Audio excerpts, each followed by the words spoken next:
aboren YouTuber ko menak kuwa ado Ramlal menaya ar Herel miti anu baraya YouTuber di jor no buking viral ya oka kore menak kon ko sendra nyam kate pon kate ho agu ko pe bobon bujma nuku je Sawta Event Herel Hembrom nuku kudo mitan sengel obijan ren dalal kana ko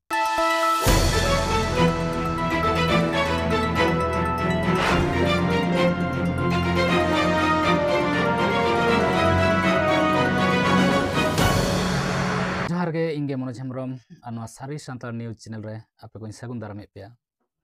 to teheng abon badaya je noy jaha Sawta Event YouTube channel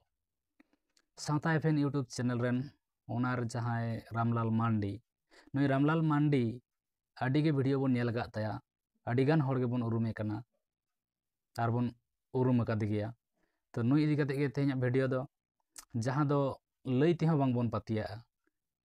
hoyto abo bon moneya je ere geñ le lay kena menkan ona na proman ho mena akada bina proman te do na bain roda to ona lagit te na video ehok koy muchet habi nyel tabon pe tobe ge henang bon buj nyama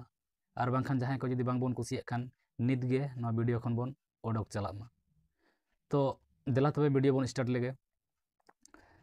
to katha huyuk kana noy jaha Ramlal Mandi Sawta Event ren onar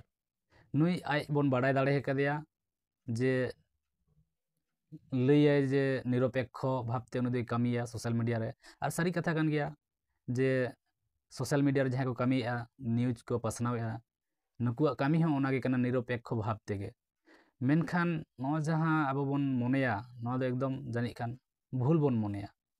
चिका से नितो जहाँ सामांग ray report hedge कना जहाँ आजमोग कना जहाँ नेलोग कना no ना nail कते नुका बुझोग कना जे जहाँ अब बन मने के सोशल मीडिया रे जहाँ को कमीदा मीडिया रना नुकु दो निरपेक्ष कना को मेनखान नोडे नुका बुझोग कना जे निरपेक्ष दो ना बांग कना Sawta Event दो नई दो हयतो मी पक्ष कान गिये और नौका बुझोग कना मी पक्ष दो ना जहाँ दो सेंगल अभियान नई दो सेंगल अभियान पक्ष कान गिये और नई दो सेंगल अभियान पक्ष खय गे नई दो कमी कना और सेंगल अभियान कमी होरा चेक लेकाते पासना नोआ आबो दिसम रे नोआ गे ना उनिया दो जानी खान मेन माने मतलब ताय दो इन दो ना दो पूरा गारंटी के साथ दो बइन लेदा जे नोआ गे कान ताय मेनते दो मेनखान नौका बुझोग कना ना नेल काते प्रमाण जहाँ मेना कदा नो नेल काते तो देला तबे ओना प्रमाण गे चेत कना काटी बोन नेल लेगे से बोन आजम लेगे ओना तायम आर बोन गालमाराया हानते नाते को जहाँ aboren विरोधी यूट्यूबर को menak ko नुकु नितो देखसन रे को हेज ना ar मिट्टी के नुकु उद्देश्य की जहाँ लेका कते गे सेंगल अभियान बो बदनामी aboren YouTuber ko menak kuwa ado aboren YouTuber ko through nui जहाँ चितान रे हमला हुई कना जे नुकु घटना हुई कना salata bo सेंगल अभियान रे लीडर को abo ho पेया पुनिया चैनल मेना YouTuber को नुआ बड़ा जो कते उनको हो कते नुआ abo को वायरल दरकार नुआ करे हो Algu तायम aboren YouTuber ko menak kuwa ado aboren YouTuber ko Ramlal menaya ar Herel miti anu baraya YouTuber di jor नुआ buking viral ya oka kore menak kon ko sendra nyam kate pon kate ho agu ko pe anu dadi mara घटना kana aboren YouTuber ko through nui जहाँ चितान रे हमला हुई कना जे नुकु घटना हुई कना salata bo सेंगल अभियान रे लीडर को abo ho पेया पुनिया चैनल मेना YouTuber को नुआ बड़ा जो कते उनको हो कते नुआ abo को वायरल दरकार पूरा वीडियो बोन नेल के गया तो नोडे आबो बोन आजो नाम के जे लाहाते नोई लई लेगे जे न जहाँ गालमरा बोन आजम के ना भॉइस जहाँ बोन आजम के ना भॉइस दो ना काना नुई सालखान मुर्मू रेन आई एराते जहाँ दो केंद्रीय लेवल रेन से केंद्रीय स्तर रेन मेन बहो से लीडर कनाय हेड कनाय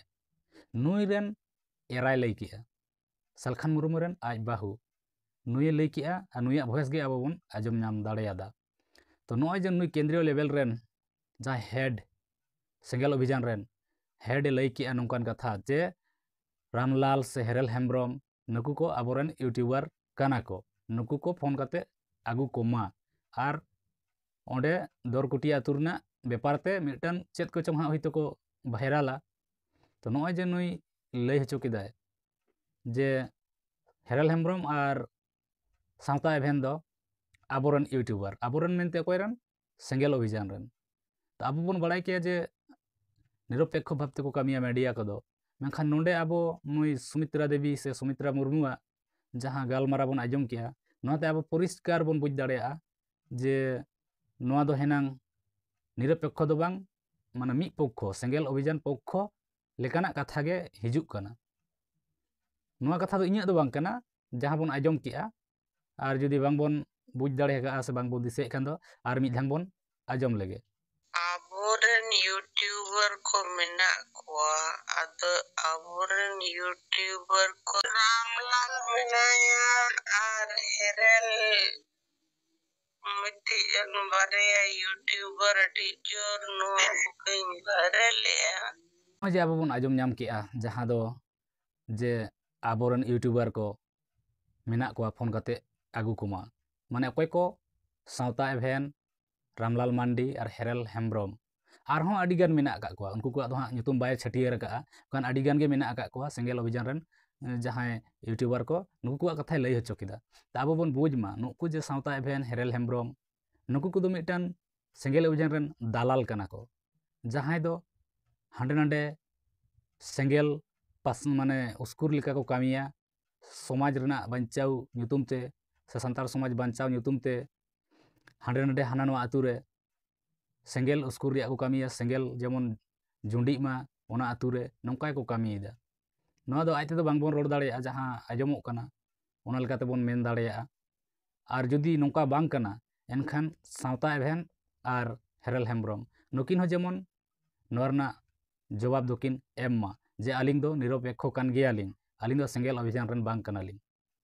नोआ तंगी रे ताहेना बोन नुकिन नोआ रना रिप्लाई किन अगुया से बांग किन अगुया बांखान जुदी रिप्लाई बांग किन अगुया एनखान बोन बुझा नुकिन दो सेंगेल अभियान रेन दलाल कनाकिन और जुदी रिप्लाई किन अगुया जे आलिंग दो सेंगेल अभियान रेन बांग कनालिंग यूट्यूबर ताले खान आबो बोन बुझा जे नुकिन दो सारीगे निरपेक्ष भावते किन कामी कना नोआ गे मेन काते नोडे गे मुचेदा जहाँ को चेलका बन बुझ किया अवश्य कमेंट रे मतामत सदर ताबन पे और जहाँ को नवा मेना बन ताबना उनको दो नवा वीडियो से नवा चैनल सब्सक्राइब माबुन।